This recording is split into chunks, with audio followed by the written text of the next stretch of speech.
back to Pixie Heart Club, where dreams, magic, and heartwarming conversations come to life. I'm your co-host, Troy-Nicole. I'm Britney. Welcome back to Pixie Heart Club. After a bit of a spring break. We had a spring break. Oh my God, we actually had a spring break. Yeah, we'll go for the first time in like a trillion years. We don't need to specify how many years it's been since we've been on spring break, please. God. Jesus. Okay. I'm going to comments. Just moving on. Moving right along. I hope everybody has been having a fantastic time. You're going to have a field day with this color correction because I look bright as hell.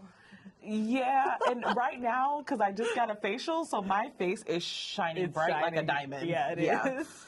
This is going to be one of those days, one of those podcasts, really, where it's like we're going to be random, but we took notes. There's a whole note thing in front of us. We're going back to original. We can't be trusted. BPC. PHC. PHC. Oh, wow.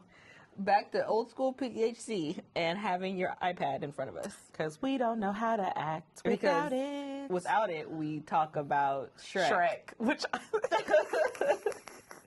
Oh, I was also told to deliver a message that one of our people was not a fan of our long hiatus, that he had gone to our thing and realized that there was no new video to watch. I said, sorry. Wow. Depending on who it is. You know who it is. Oh, okay. Well, I'm kind of only half sorry. So I'm just going to read a couple of them. We've had a couple comments come in. Oh, this is from episode 1. Okay, shout out to you.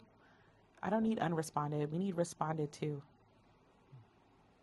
I'm going to skip all the ones that are not relevant to the ones from the last time that we talked. Okay, so from the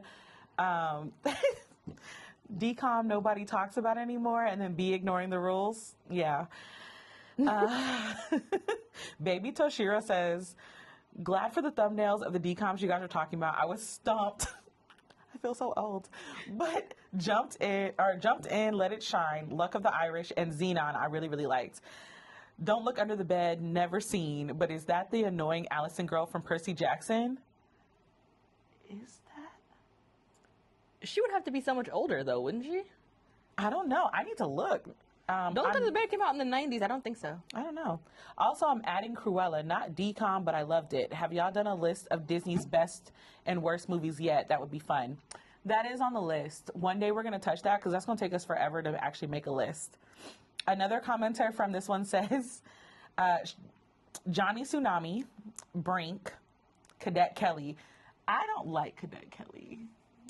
I wanted to punch her mom the entire time. So, okay, yeah, no, it's not her because Erin Chambers is in her late 40s. Oh, okay, that's Erin Chambers. Yeah, it's not. I didn't think so because the girl who plays Allison is I think she's younger. It says, I now realize my decom knowledge is limited. I don't know half the movies you two mentioned. Oh, okay. Did your boy say that? Yep. Oh. But he's older. Oh, is he? Yep. He's older than both of us. I've never asked his age, so that kind of makes sense. Yep. Okay.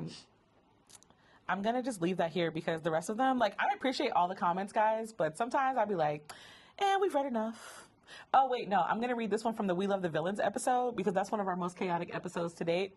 It says, love me some Magneto, and I wholeheartedly agreed with him. I'll die on this hill. I'm not about to try and find consensus with the people who are trying to wipe me and mine off the face of the earth. Magnet Daddy. Okay. Well, no comments about that one. I agree.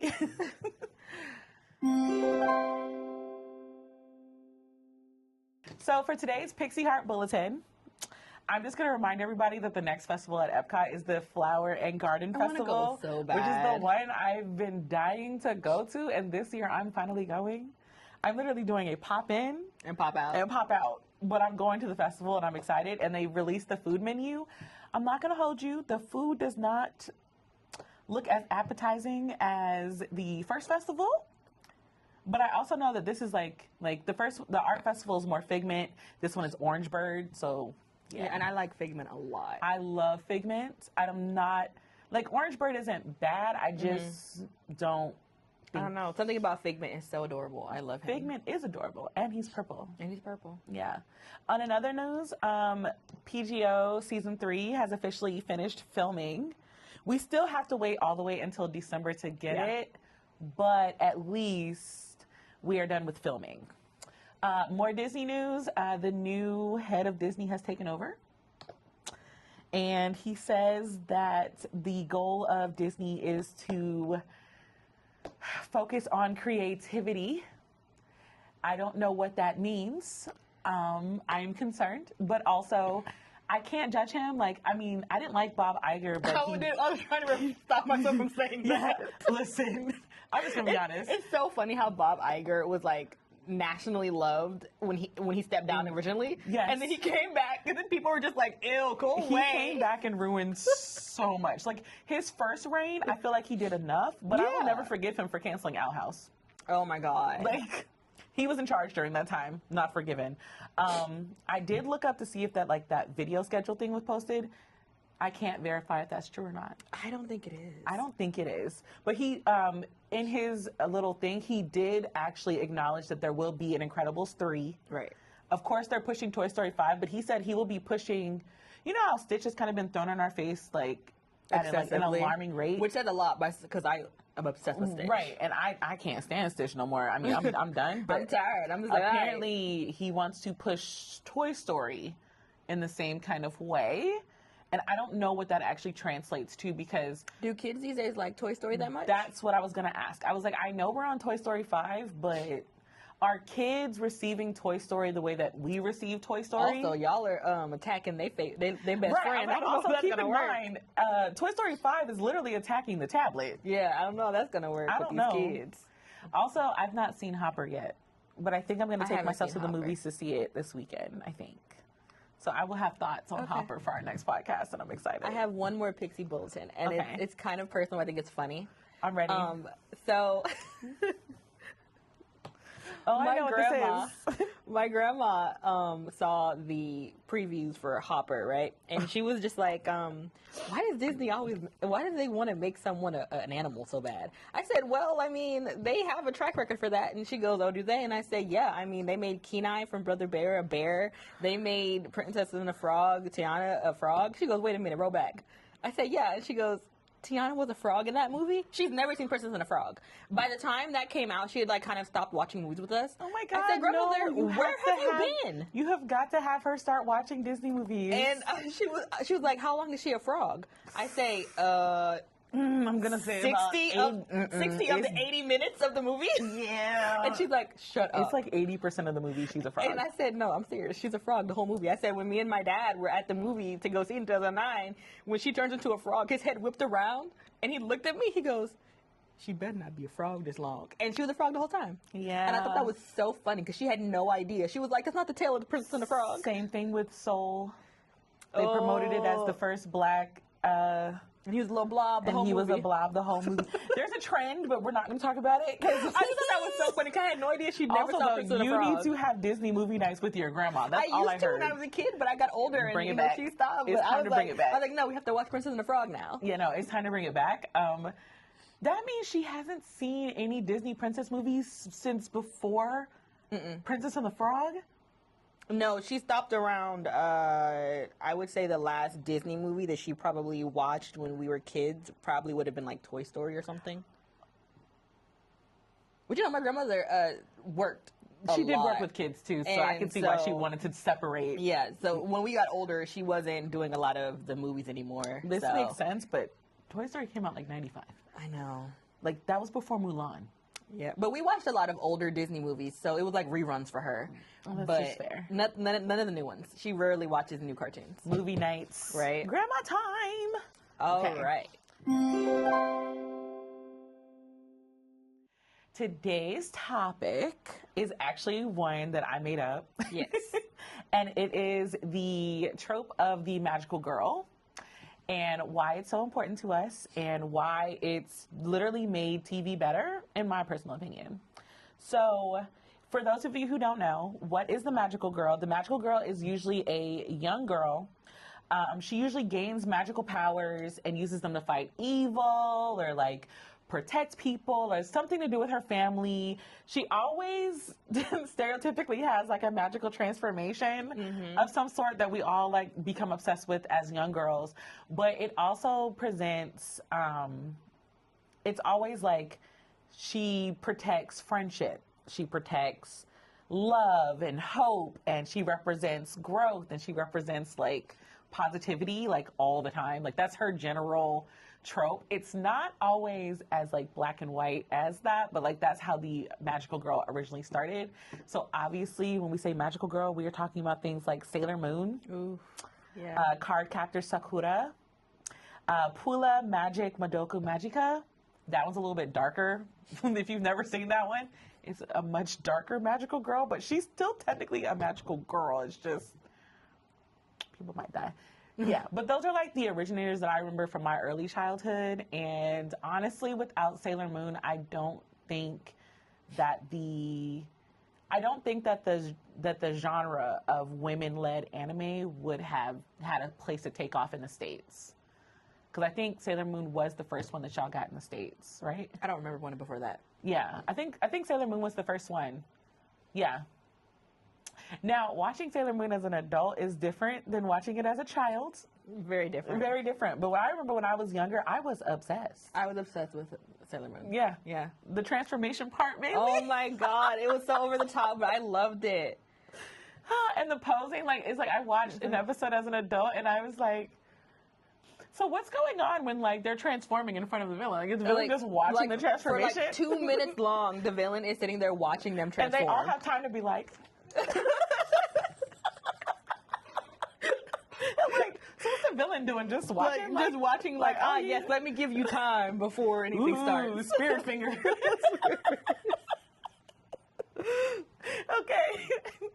But yeah, so I see the magical girl more in anime. However, Disney has its own form of magical girl, and I should point out that Disney's definition of magical girl is finally evolving in this, what do we call this era of Disney? I don't even know. Is there a name for it? I don't know, because like during the Renaissance period of Disney, that was when they were doing a lot of the princess movies, and so the magical girl held on to a very traditional idea of like just women and like, you know, you find your prince and things like that, but excuse me, since like 2000, I'll mark it with Mulan. So Mulan hitting the scene and being, because Mulan had a transformation. It wasn't a magical transformation, but she transformed and her entire mission was protecting her father and her family, which is still magical girl. It's just Disney never wants to do it just like everybody else. So like they whip it around. It's more like an emotional transformation. Yes. And then as we've gotten older, of course, Elsa and Moana hit the scene. Right. And Elsa and Moana hit the scene. They've completely... Moana technically has a magical transformation. Well, that's the thing. It's like Moana originally was just a teenager trying to protect family. But Moana ends up literally protecting her family so much that she has a magical transformation. Right. Like... Elsa, when she finally starts embracing who she is as a person and accepting herself for who she is, she also has a magical transformation. It's like the transformation happens every time. It's all about the magical girl. Unfortunately, we don't see this kind of representation in the men's side, but we're girls, so we're only talking about the girls over here. Yeah, but also with Disney, and especially with their princes tend to have a back. The princes are evolving. Yeah, I'm gonna give them some credit. Other than Aladdin, none of the other princes are, namesakes of their movies. Aladdin is the only one. That is true, because Jasmine is not the forefront of her movie. Aladdin is about Aladdin. It's not about Jasmine. That's a good point, because everybody else is a side character. Like, I didn't learn that Prince Philip's name was Philip. Well, I knew his name was Philip, but I could never give the name of Snow White's, and I was upset to learn that it was just Prince Charming. Yeah. But then so is Cinderella's. Yeah, the prince. Prince Charming. Like, they didn't even care to put them... They really made them just placeholders, like, here. Well, in their defense, they had so little they did. And then when you look at the animation from, like, the 1930s, 1940s, you're like, you know what? They did what they had to do. Yeah, they did what they had to do. Because I feel like, after we get to, Aladdin, Shang.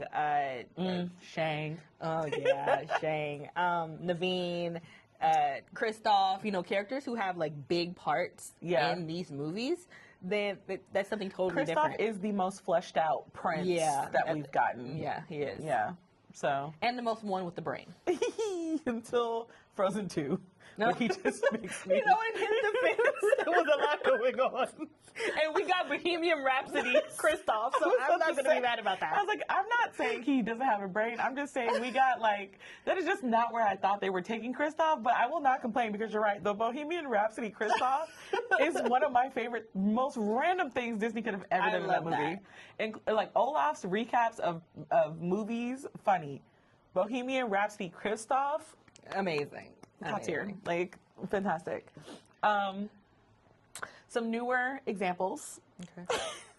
Wait, I have to shout out Winx Club. Oh my God, I used to love Winx Club.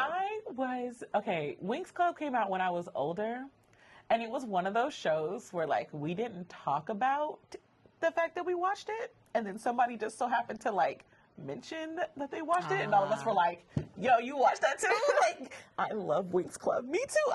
Oh my God, me too. I love Flora. It turned into a shut up. I know that you were younger. Shut up. I saw your face. Shut up.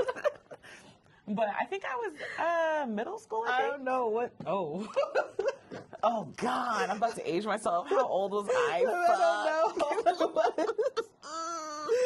Let me see. The show came out in 2004. Oh. I was 9. I was a freshman in high school. I said, that was one of those moments. I was a baby. Yeah. God. I always forget how much of an age difference we are until these conversations. Yeah.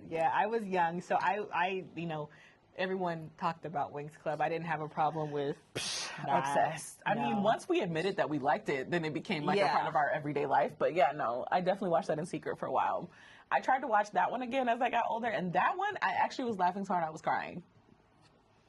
I haven't watched Winx Club in a very long time. Don't do it to yourself. In fact, it's just safe to say a lot of these magical girls have a level of corny. Yeah. The newer magical girls have more depth to them than the older magical girls. Older magical girls were meant to look pretty, have a little bit of powers, and always have a whole squad of baddies. Yep. That was kind of the magical girl like thing back in the day. But now the magical girls have fully evolved. Like they be fighting real fights, and there's not a man that throws a rose to save the day anymore. Like they really be fighting. But you didn't do anything. I will never forgive them for making me think Tuxedo Mask was out here saving lives. He was not. He was not doing anything. He was not. Have you seen She-Ra on Netflix? No, I didn't watch it. Oh, I think they took it off Netflix. Listen, that was a good show. I mean, I like the original She-Ra, but the new She-Ra? Yeah, I watched the older one, but not the newer one. No, we gotta get you to watch the newer one. It's so good. Really? Yeah. Remember how I made you watch Owl House and you were a little skeptical? I wasn't skeptical about Owl House. I was skeptical about Food Wars. Oh, that one too. To be fair, you have every right to be skeptical about Food Wars. It's very hard. I wasn't skeptical about Owl House. It's very hard to get people into that one because it starts off so ridiculous. But watch She-Ra. Okay. And we will talk about it later. Okay. But that one is a magical girl. And that one, they kept some of the essence of the original. But it's updated. And they still have the baddies. But, like, they were getting waxed. Like, they were getting whooped. Oh, really? Like, old girl was not... Her and Catra, I was like, yeah, no, I see what's being piped here. I like this. Drama. It was great. And then, of course, I have to shout out Craig of the Creek, which I'm still so sad. It was like, it's gone. It doesn't exist anymore. But they had a little black girl. Her name was Sparkle Cadet. Oh, that's so cute. And it was totally a nod to Sailor Moon. But the fact that it was a little black girl doing the nod to Sailor Moon, and her outfit was purple and white. Oh, I know that got you. And she was super smart. And she was just a sweetheart. Like, hold on. I have to show you the picture. Okay. Because you're going to be like, stop. Because I was like, whoever is a part of this did so good. Sparkle Cadet. Oh, I've seen her. Yes. Yeah. We have to shout out Sparkle Cadet because, you know, again, Craig of the Creek is one of the best cartoons of this age. For people like me. I don't know how the kids felt about it. I don't know how kids felt about it. I loved it. I have no idea either. I have no children around me. Neither do I. Dang. So, core themes of the original Magical Girl. We've already talked about the first one, transformation. Usually the transformation is tied to their identity. So, a lot of the Magical Girls, they would start off being like regular girls, and then there would be something that happens where they magically transform for the first time and then have like a full crisis because they can't believe they transformed. Oh, you know, I just realized we did forget one for Disney. Who? Maylin Lee. Oh, I'm so sorry, sis. What's her last name? It was, right? Is it Lee? I think so. Let me see. I think it's Lee. But Mei Lin is a perfect example, actually. Sorry, girl. We went straight to, yes, it's Mei Lee. Yeah. Turning Red was also another one because, again, it's transformation. It's accepting who you are. It's stepping into your true, literally for Turning Red, it was stepping into your true self, which is the whole transformation part of the magical girl. And her power came through her, like, emotion and the love of her family and her tradition. And her mother's love, even though her transformation was a little rougher, the emotion was still there. Yeah. I am so sorry, sis. I just thought about that. I was just like, I can't believe Disney hasn't done that yet. And I was like, oh, no, wait. they totally did. Turning Red. Yeah. Another thing is with the magical girl is that softness is seen as a strength. So usually in the group of girlies, the leader is always like the softest one. Or in some cases, like the crybaby, like Serena, like, or Usagi, sorry.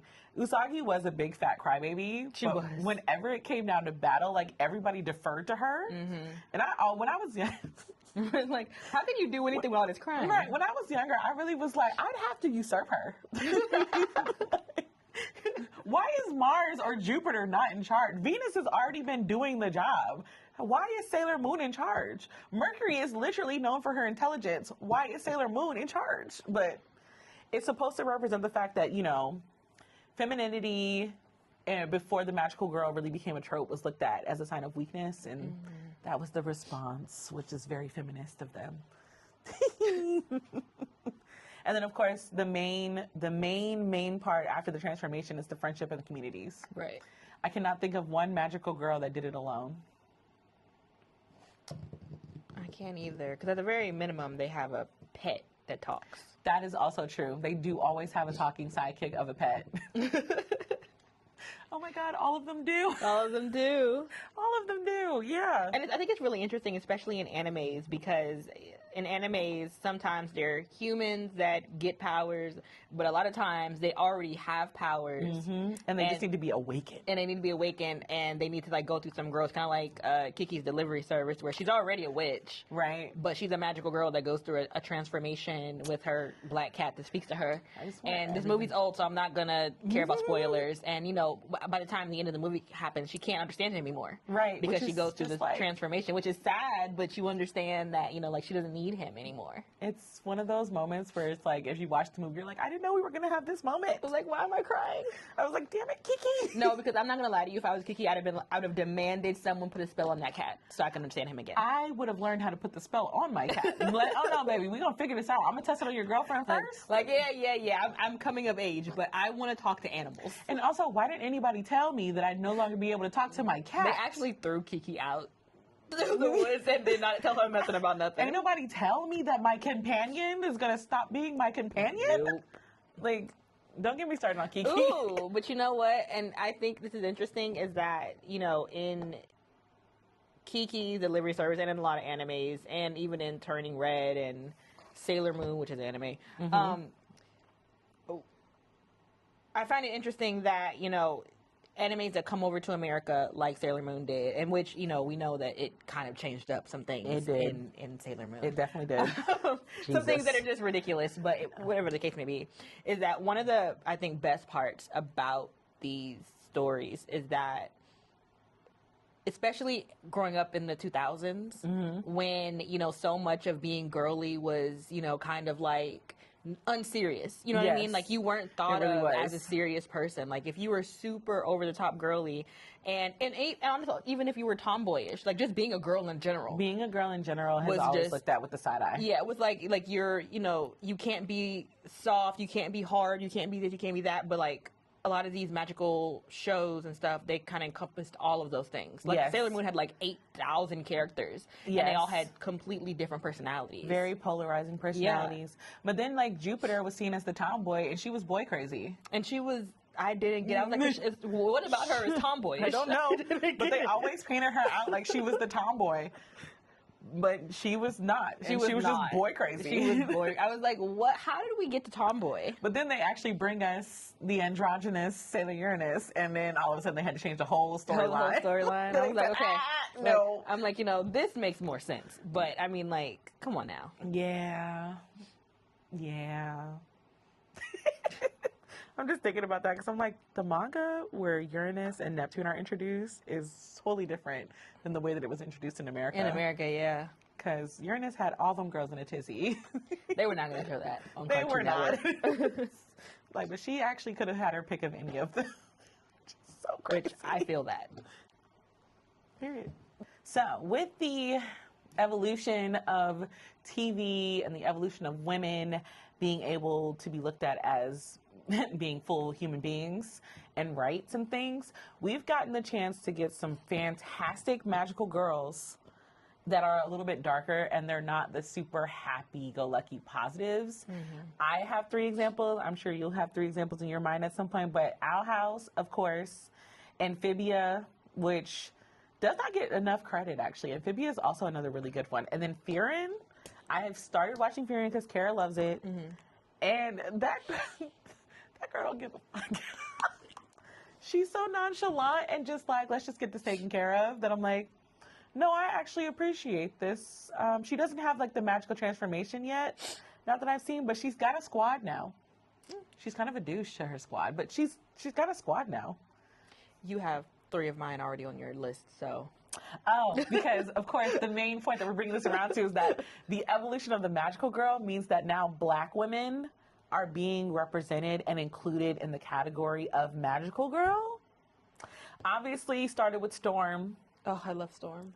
I love every iteration of Storm, actually, except the one where she's with Wolverine. Yeah, I've never been a fan I don't believe it. It just doesn't make sense to me. Wolverine, cool, but together, please. Spider-Woman and Spider-Bite, a lot of people just got introduced to them because of the second Into the Spider-Verse movie, but I have loved Spider-Bite. Spider-Bite, Ironheart, all the smart girlies, I have known about them. Lunella, Moon Girl. We have, not only are we now included in the conversation, but we're included in the conversations of being the top, like being the smartest, being the most this, being the most that, the strongest mutants, like the Omega level mutants. We're included at like the top of the line. It's almost like introducing Black women into the conversation meant that like they knew for a fact that we would strive to be the best. And so they just automatically was like, you know what, girl, here. We already know that if you started off as a regular, you would do this until you got it right here. Like, Lunella's 11, and she's in the conversation of being one of the smartest comic book characters ever made. She's 11 when they started her. Oh, I love Lunella. Shout out to Moon. Dear Disney, please bring Moon Girl back. That's my only wish right now. I'm accepting the fact that y'all are never going to give me anything else Ironheart. I've accepted that. But just bring me back Moon Girl and Devil Dino. That's my only wish. Other shout outs, Bumblebee from DC. Actually, it's I can give you a whole list of DC women. But a lot of them didn't have magical transformations in the same way. A lot of them just knew they were baddies from the get-go. Like, a lot of them knew from the jump. Other ones we have to give shout out to, of course, is Tia and Tamara.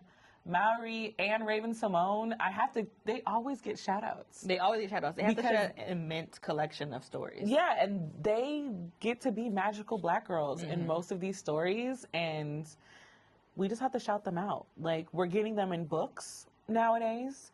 I always talk about Legendborn because it's one of the ones that are most well known that I actually liked. Hers is darker. Hers is a little... Does Ace of Spades count? I cannot say her name. I can't either. I wasn't going to try, but I knew you knew what I was talking about. Yeah. Does Ace of Spades count? Because if we're talking about, like, like emotional transformation, then it doesn't have to necessarily be... Well, then, yes. Ace of Spades counts. Completely magical. Yeah. It doesn't... I think the word magical in this sense is, like, there's an awakening and an acceptance of your true self. And I think that happens in books a lot, especially in YA. There is a lot of transformations in that regard. That plays into it. I do have to shout out one more, and it's the video game South of Midnight. Oh, I love that one. I do need to finish that one, I know. You do need to finish it. I just looked ahead because you were taking too long. Yeah. That game is so hauntingly beautiful, but I love Hazel down. Hazel gets on my nerves. Oh my God. I found myself yelling at Hazel some of her regularly. choices in that game, I'm like, girl. Oh, Molly. I will never forget that episode. Because, like, she freaks me out, but by the end, like, all of us were like, wait, why did you... No. I said, no, Hazel, this is why you wait before you do stuff. Everybody in the comments when I streamed that day were like, Hazel, why would you? It's like, the fact that we are all very invested in this game is greatness. The live against Bunny. Listen, I think chapter 13, we get back with, we have to go back to Bunny. You are not, you're going to be so mad when when I get to chapter 13. And I can hear Tayuki already being like, well, we could if you would actually play the game. I know. I just be forgetting. I've been waiting for you to go back to it, but you've been playing everything else. But because there's been a lot of new stuff coming out, so I've been like not playing it. And South of Midnight is beautiful. It's hauntingly beautiful, but it's actually very depressing storyline. It's like Hazel is growing as a character, but also she is encountering some of the most hurt, traumatic people that you could ever experience. And these people have gone through horrific things. And Hazel is, again, evolving and learning about herself. But at the same time, I had to take a break. I'd be like, I know we only played one chapter, but this is so sad. I'm going to take a break. That being said, everyone should go play South of Midnight. Yes, because it's coming to PlayStation and the Switch. Really? Yeah. I don't know how I feel about that, though. But I don't know if I want to play it on Switch. That would give me a headache. I'd have to play it on my TV if I did Switch. It'd have to be. But it's definitely coming to PlayStation. Because some of my friends are very excited to play it. So, okay. This is the part that I was like, obviously, my assistant said bring it home. How do you embody the magical girl energy in real life? Mine, of course, is literally the main character energy. In my house especially, I am the main character. I walk around singing songs like I'm a Disney princess all the time. It's my stem. Like, protecting my peace is also something. I think this is something that as women, we learn that it's okay to do as we get older. The same way with dressing how I want. That's something we picked up as we got older. We did not accept that as things that could be. We always believed we had to fit in like a standard. There was always this idea that like being a girl means that we have to do X, Y, and Z, and we can't do X or W, X, Y, and Z. Now, please. I'm romanticizing my life because, like, it'll be days where I text Troy, like, guess what I did today? You do that all the time. I'm just like, oh, you had an eventful Monday? I'm like, yeah, I decided to skip work. I called in sick, and I took myself to sushi. And I read my Kindle while the sushi was being served to me, and I had some sake. Then I decided I was already near the mall, so I just decided to take myself in the mall and walk around. That's amazing. I think that, especially as women, everyday life should feel magical in some way. Yeah, and magical is different for everybody. Yeah. Like, me and Troy are very much alike, so I can't use examples to say that we're different because I promise you I can't think of one where we differ. I don't know. I was reading your 5 and I was like, damn, I mean, do I have anything to say? Exactly. I was like, I would love to sit here and tell you that we have some different ideas, but we don't. The most I can add is that I've said this before in previous videos, I think, where, I said that when my parents split up, my dad would like have Saturdays completely for him, where we would go to the movies, and I wish this was a hyperbole, but we would go like every single Saturday unless we had like an extracurricular, and we would go see a billion movies in a day. We'd go in at like 11 a.m. and leave at like 8, and we absolutely paid for all those movies. And and so I have such a deep love for going to movies and going to theaters and stuff like that. Of course, I'm going to say this because we're like, I love treating myself to the movies myself. By myself is so nice because I would go with, 5 other people, and it was my siblings and my dad, but but it was so different because a lot of times we would go see movies that were out, and I probably couldn't go do the Ghibli movies or stuff like that. So like now I'm able to go. Every time Studio Ghibli movies are in the theater, I will go. Not only that, I'll take myself to like Studio Movie Grill or Alamo House. Yes, specifically. I love Studio Movie Grill. Their specifically. chicken tenders. Ooh. The chicken tenders with the honey mustard. Oh, you get the honey mustard. Oh, I want to be my own person. Annoyingly alike. I want to be my own person. The only thing I eat is barbecue sauce. That's it. But yeah. That's something I really, really enjoy doing. I try to do it a lot more, but there's not always a movie I want to go see. That's I true. try to do like movie theaters that do like reruns of older movies that are coming out and stuff like that. So that's something that I always love to do because I love film, and like I said a few videos ago, I was a film major for a little bit.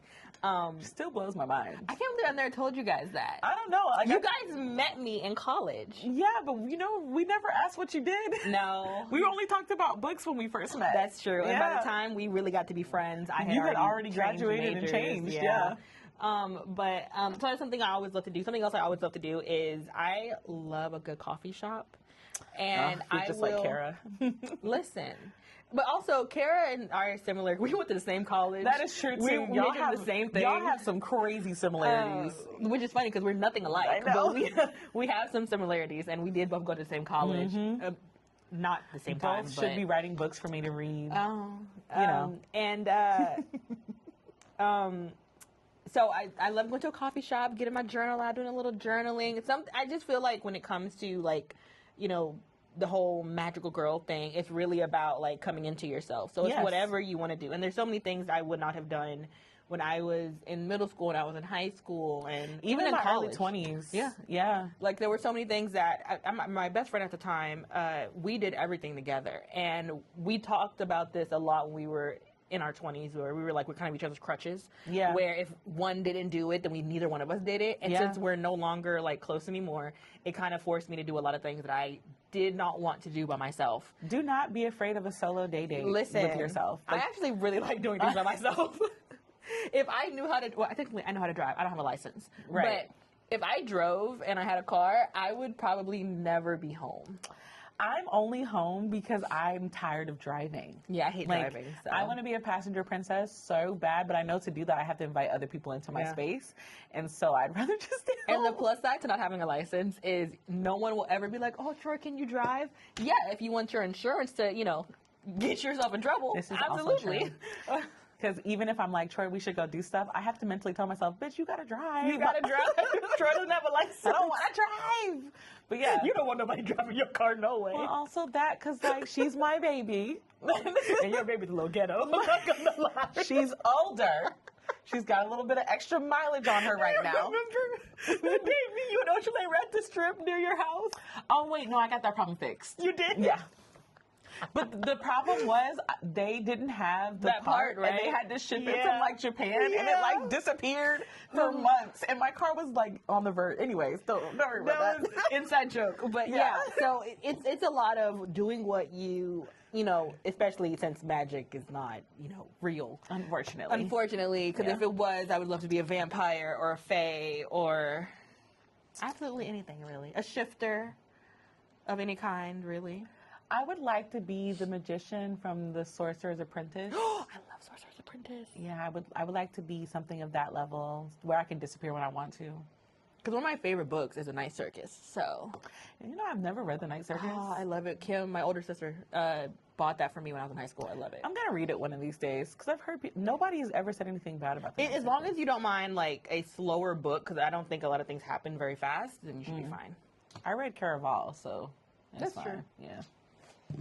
Okay, last question. Okay. If you could be a magical girl in any of these worlds, which one would you pick? Could be from the list that you chose. Could be multiple if you want to. This is really hard. It is really hard. But just at the top of your head, which one? It doesn't have to be just one.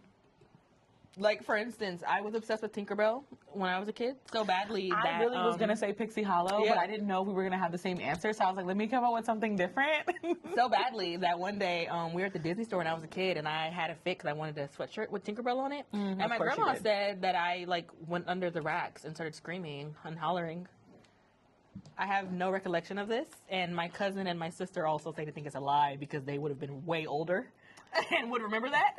So it sounds like a made-up story. Sometimes our grandparents be making up stories of our hoodness. My cousin, my big cousin, who's like my brother, he's 8 years older than me. He's like near you and yeah, Ocean he Lake. would have remembered. And he's like, I have no I would have recollection totally of that. been like, no, I remember when you was in the store acting a freaking fool. No one remembers that, so I think it's a lie. But anyway, I always reference that. Like, I've always loved Tinkerbell ever since I was a little girl. My first one is Pixie Hollow. Yeah, I'll say Owl House. I knew you would pick Owl House. I would not. It's weird, and that's up my alley. Yeah. I would visit Owl House, but I wouldn't stay. Like, it would be one of those things where I'm like, I love to see what y'all got going on. Y'all got a lot going on. I'm out. The world of Owl House, that means I can go whenever I want to. Because I'd be in the human world. Okay, yeah. Like, I wouldn't eat anything there. That is much better than, Owl House is third on my list. I'm trying to think of something else I would do. I would also do... Percy Jackson, of course. I mean, we have Black Annabeth, so why not? Honestly, the entire world of the Rick Riordan world, multiverse. I don't know which side of it I'd be on yet because I literally just started the Egyptian side. I would absolutely not do heroes because I like living and I like stress-free lives. Well, my thing is, like, I feel like the Greek god side, like, you always, if you exist in that world and you know the world exists, that means you're either a demigod or something of that nature. That means your life is always in danger. Okay, but there's a big jump from the Percy Jackson series to heroes. Yeah, honestly, everything is a big jump from Percy Jackson. Dark. Because even the Kane Chronicles is such a huge leap from the first Percy Jackson series. You're like, God, that really was your first book, wasn't it? That's the vibe I get. Yeah, but exactly. I'm gonna let y'all know which part of the Rick Riordan verse I want to live in when I'm done reading all of them. I'm on the Egyptian side now, and as of right now, that's a no.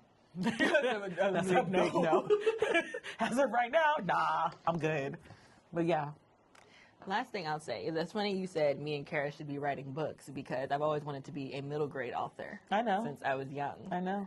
And I have stories I know that I've written, but have never. Because y'all love to be like, yeah, one time I wrote a story about da-da-da-da-da, and then I never hear about the story ever again.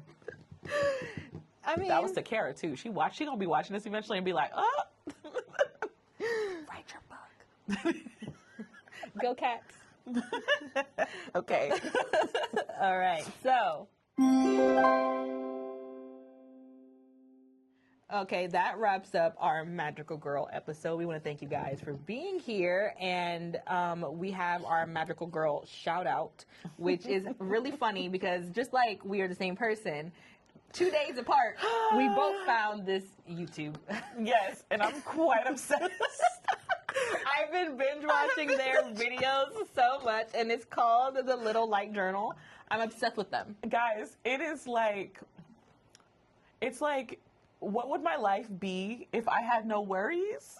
Yep. It would be the Little Light Journal's life. She'd be out there she just randomly decides she wants to sew herself a dress. So pull out everything. So I like making I haven't bought bread in 2 years. I like making my own bread from scratch as she makes her own homemade tortillas. I'm like, you're living the fairy hollow life I should be living. It's very much gives like Pixie Heart. Like I walked into somebody's grove and like she was the person that greeted me and she greeted me with fresh produce that she grew herself. And I don't know, everything about her, I love her so much. And we're talking about the magical black girl, so of course we had to shout one out. Everything about her is magical. Everything about it. Everything. Now we do have one more announcement that B does not know or did not think to say. Oh, what is it? Back during the Percy Jackson videos, I promised that my first tattoo... Oh, I was going to let you do your own announcement. Okay. Yeah, I was like, how rude would that be for me to take your thunder? I promised that my first tattoo would be the Percy Jackson one. She did. Some things happened with my baby sister. She had a very bad week, and I jokingly was like, why don't we get a tattoo? And she took it seriously. So, as the big-headed Texan I am... I got a tattoo deep in the heart of Texas. You did that backwards, but I'll allow it. I did. I just clapped after. I was like, is that the song? Deep in the heart of Texas. So basically, what this means is she will still be getting the Percy Jackson tattoo, but she has more time to perfect how she wants it to look first because it's got to be perfect. It's going to be the first fandom. We'll call it your first fandom tattoo. Yeah. And I have my first fandom tattoo already drawn out, ready to go. I'm just deciding if I'm going to wait for her or get my second one with her. I don't know.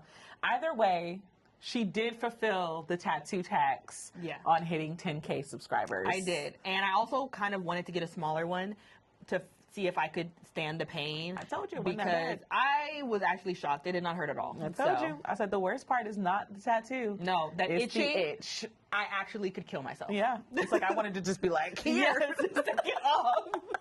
I don't want it anymore. I will literally become Two-Faced. Burn it off. That was our magical moment.